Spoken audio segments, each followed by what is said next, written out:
আসল সুখ কোথায় জানেন? অন্যের মুখে হাসি দেখার মধ্যে সুখ। আসল শান্তি কোথায়? অন্যকে ভালো রাখার মধ্যে সুখ। আমরা পাই না কেন জানেন?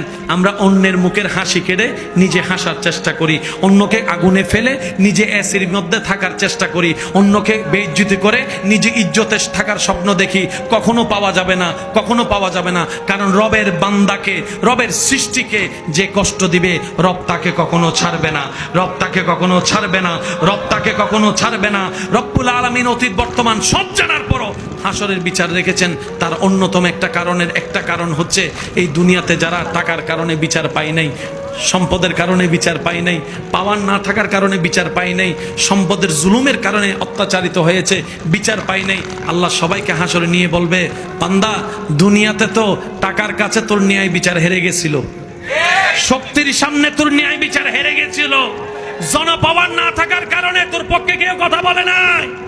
ও বান্দা, হাসরে আনছি আমি, আল্লাহ আছি তোর পক্ষে, এবার আমি ন্যায় বিচার করেই দেখাবো।